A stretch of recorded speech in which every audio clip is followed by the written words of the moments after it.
With Newton's method, we can find the number of susceptible people in a population whenever the value for t is infinite, and that's represented by S infinity up top. We can also use the formula up top to help solve for S infinity, which is S infinity minus b over a times natural log of S infinity equals I0 plus S0 minus b over a times natural log of S0. We're given the values of a, b, I of 0, and S of 0 to solve for this value. Newton's method also asks for us to change the symbol of S infinity to x, just so we remember what step we're on here. With that, we can finally simplify the equation into f of x equals x minus 8,000 ln of x plus 48,605. After that, we can find our derivative, which will then give us x minus 8,000 over x. Perfect. After we find our function, we have to find its derivative. And for this, it ends up coming out to be x minus 8,000 over x.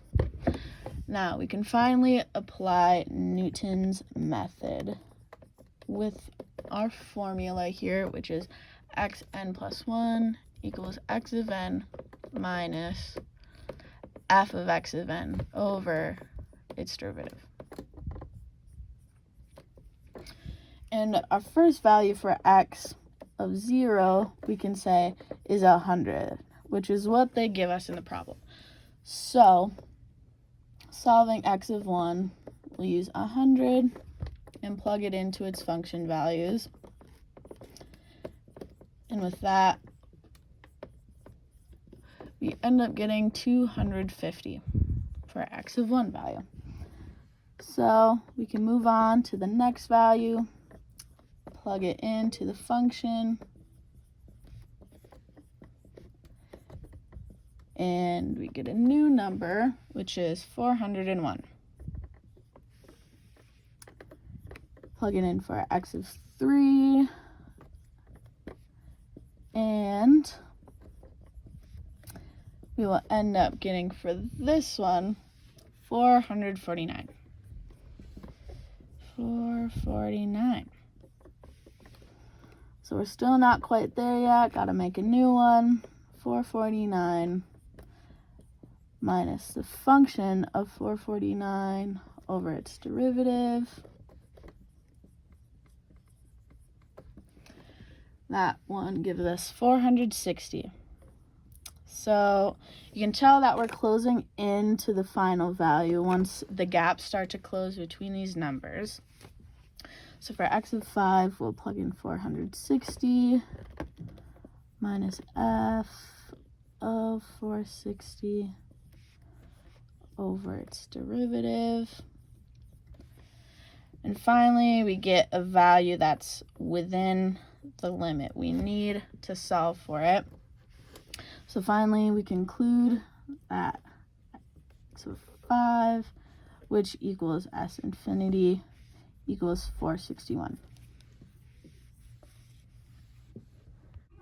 For our second question, we use the same values as given before, except for the S0 value. For part A, we're given 45,000 people. So then, once we figure out our function and simplify our original one that we had before, we get x minus 8,000 natural log of x minus 40,615. Our derivative will end up being the same, since the only thing that's different is the last number, which is a constant. So we still have x minus 8,000 over x. Now all we have to do is apply Newton's method again, where we'll plug in the same numbers, except we'll have different functions here. So x of 1, our first calculation, comes out to give us 149. x2, 149 minus f of that over its derivative. That gives us 163. So this one definitely has a much smaller gap than the past one. Now we can plug in 163 and plug it into our function and its derivative. And that ends up giving us 164. So once we have a number that's within a gap like that, we can conclude that that is our S infinity number.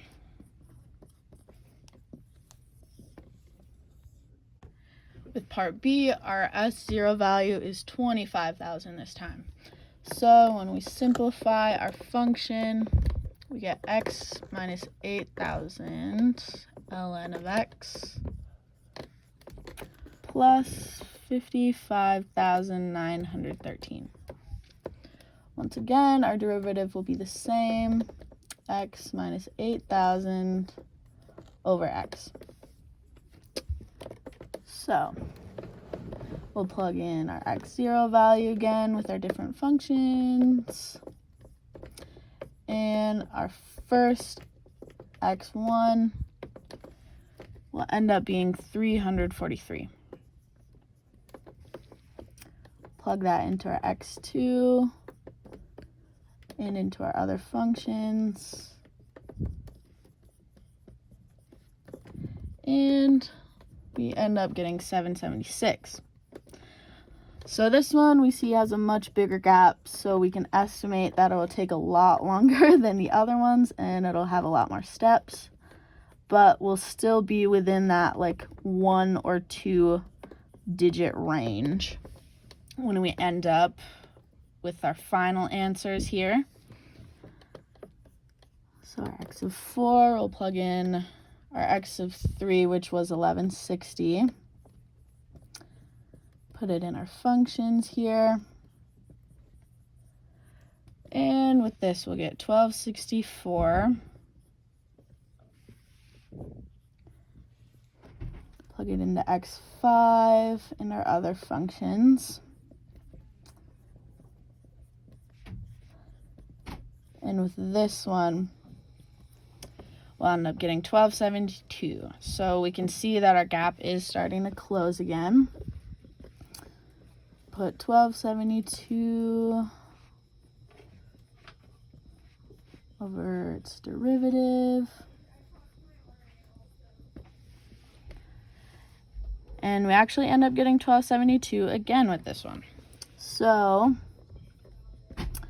when S0 equals 25,000, we can say our S infinity value equals 1272.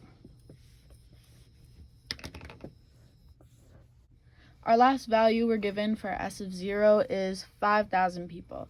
So when we simplify our function, we'll get x minus 8,000 ln of x plus 63,038, and we'll end up getting the same derivative as we have been before, x minus 8,000 over x. So we'll start to solve x of 1 with our new function here and our same derivative.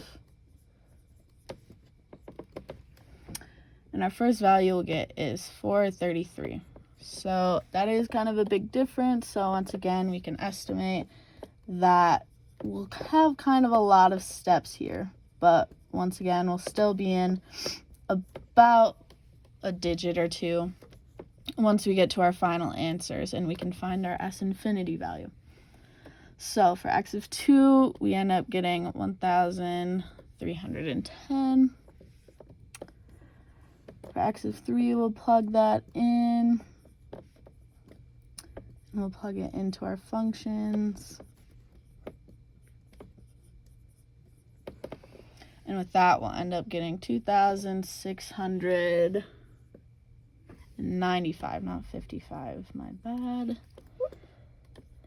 95. So we'll start x at 4, 2695. And for this we will end up getting 3,965.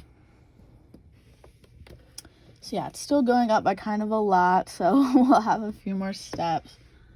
3,965 minus and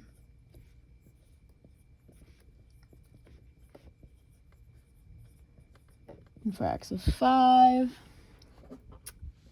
we end up getting 4,686.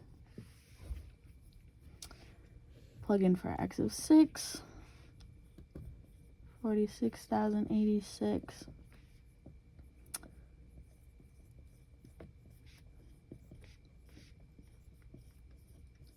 For x of 6, I'm getting 4,791. So now we can tell our gap is finally starting to close here. 4791 minus its function.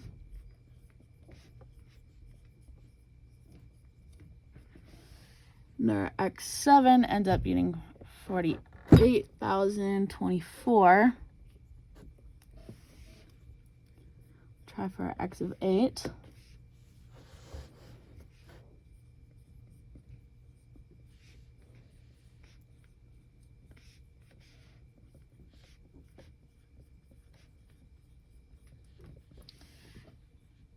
And our x of 8 ends up being 48,035.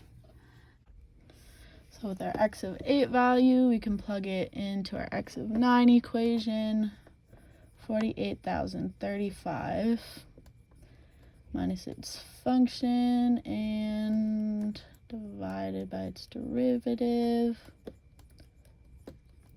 Our x of 9 will come out to be 48,037.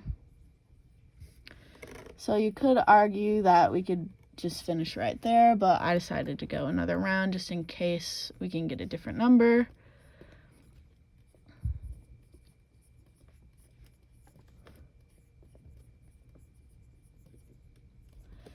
And I did end up getting 4839. So I tried that again and put it through one more time to see if I could just get within one digit here.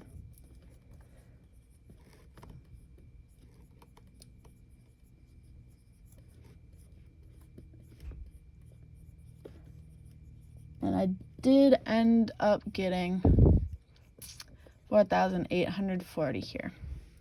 So our x11 ends up being our S infinity value, which was 4,840 people.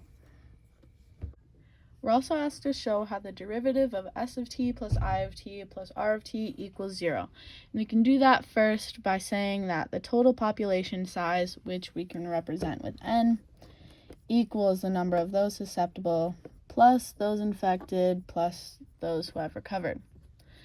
Here we can logically conclude that the derivative of n will equal 0 since n is the population size, which means it's a constant, but we can also just plug in the derivatives and see.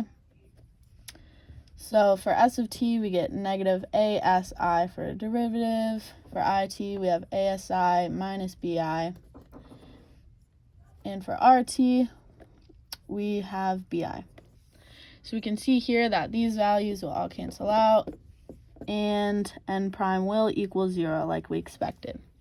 So we can use this and show how to compute how many people recovered from an epidemic that ran its course by rearranging this top equation, by isolating those who have recovered, subtracting from the total population those who are susceptible and those who were infected.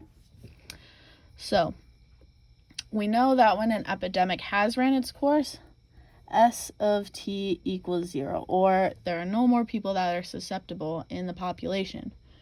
We want to find this x value here, or this t value, to be able to plug up back into these, because that will show us how many people have recovered when the epidemic has ran its course. So once we find that, we can conclude that R of our x value will equal n minus S of our x value, which equals 0, as we see here, subtracted by I of our x value.